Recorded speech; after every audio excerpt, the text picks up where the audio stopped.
Hi, my name is Erik Klusek. Thank you for welcoming me. I got to talk with Dana and Diana in the back, and that was a lot of fun. You have a really welcoming church, and I appreciate that. And I get to speak following up about hope in my own life and in my children's life. So I'm just going to tell a personal story. But how many here are parents? Okay, awesome. Lots of parents. How many of you have a parent or had a parent? Which, basically, if you don't raise your hand, I'm wondering what's going on. Okay, right? So, as a parent, we have hope for our children, don't we?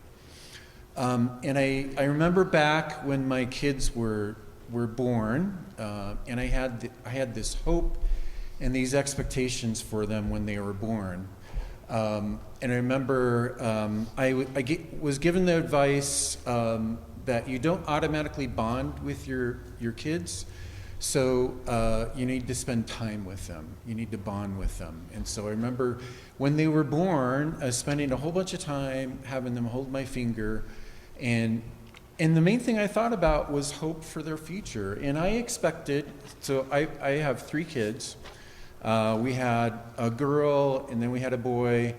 And then the youngest we thought was a boy for quite a while, and we'll get into that.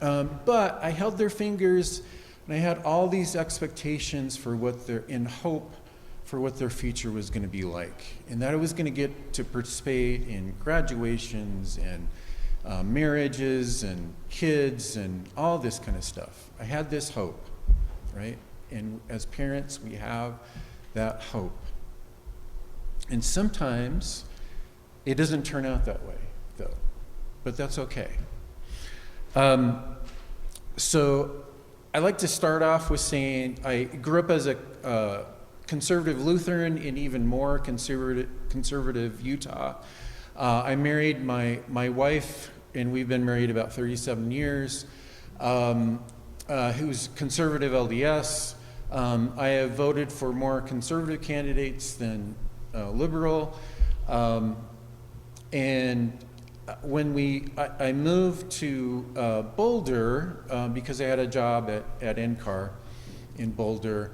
And when we first went there, my wife and I, coming from Utah, thought Boulder is crazy liberal, and we don't get Boulder.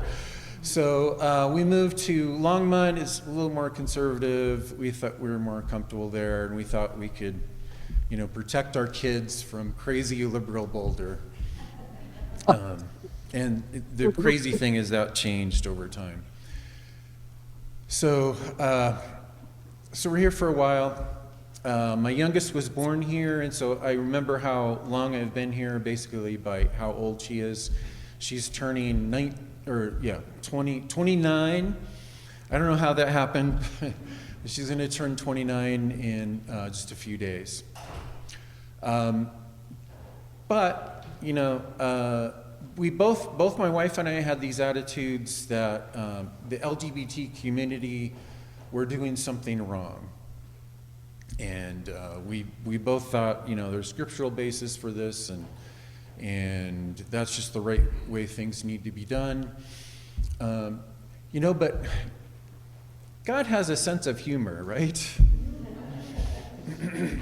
So I remember a few days before, we saw in the news about a transgender person who, kindergarten or first grade, and they were going through courts to make sure that she could use the right restrooms and stuff.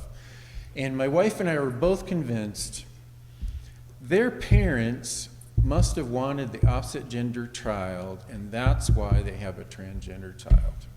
It's that crazy liberal Boulder. That's what we thought. So, like I say, God has a sense of humor. So a few days later, my youngest comes out to my wife and says, "I'm a girl." So we had raised Allison as a boy for 15 some odd years, and suddenly this came out, "I'm a girl." And I realized that a lot of what I had been taught was wrong. And I looked for conservative resources, and didn't really find help, right? And I didn't know what to do. So, I needed to find people to help me. One of the first places I went was my pastor. And I am from a really conservative Lutheran synod. The expectation I had was that my pastor was going to, counsel me on how to help my daughter to realize that, she's not a girl, she's a boy, and whatever. But I was pretty distraught too. But I come to him and he says, he told me two things that still stick in my mind to this day. The first thing was good parenting, which I didn't feel like I was a good parent because I felt like I had done something wrong. But what he pointed out was that the important thing was that your child is hurting with something really deep, and they talk to you about it. That is good. And that is part of how we love our children, is by listening to them and having them being safe enough that they can talk to us about stuff that really hurts. So that really hit me. So the other thing he told me was do your research. Now, so I work for the National Center for Atmospheric Research. So I can do research, right? And so the thing is, it's overwhelming when families and friends and communities support transgender people. They are happier, they are healthier, they are less likely to have addictions, they are less likely to be homeless, they're extremely less likely to have suicide thoughts. I mean, to the point of something that got our attention was, supportive parents. Suicide attempt rate is about 4%, and it's 43% when parents and families don't support the transgender person. So that's striking. The thing is that we are not research people. We're not just intellectual. We are emotional beings. And so just the research doesn't really hit you as much as kind of a heart transformation. So, we're trying to figure out how to be supportive of our daughter. We make sure she got, a therapist to talk to and different things. And we're figuring this out. But we're not really good at supporting her at that point. We're not good at the pronouns. It took her a while to choose a name, and then, it's hard, after 15 years of habit, it's hard to change that. But something that hit us really hard also has to do with hope. Because my daughter gave me a note, much like this. I wrote it on the back of one of your things here. And it says, "I feel like killing myself." So that is not a hopeful comment. But that kind of brought into focus what I had to lose.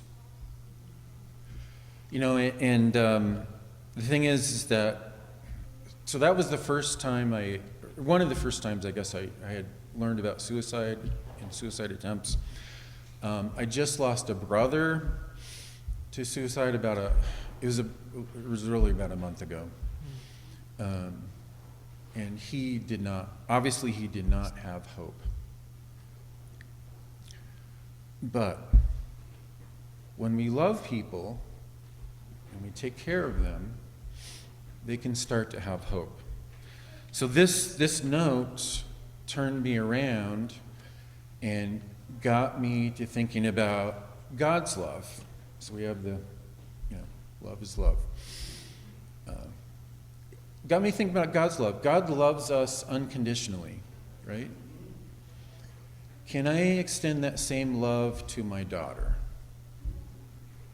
And I think only through God's power was I able to change a mindset so that I was able to think of her as a girl.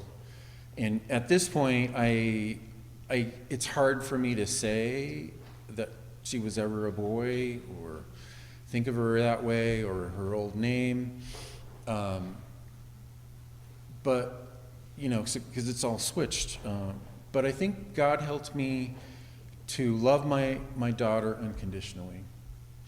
Now, one of the things that happened with me, at least, is that I kind of changed my thoughts on transgender people in the LGBT community.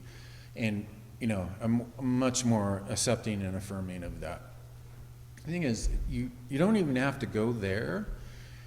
But the thing that's important is that you go to, I love my child, even if they're in the LGBTQ community, unconditionally. That's the important message.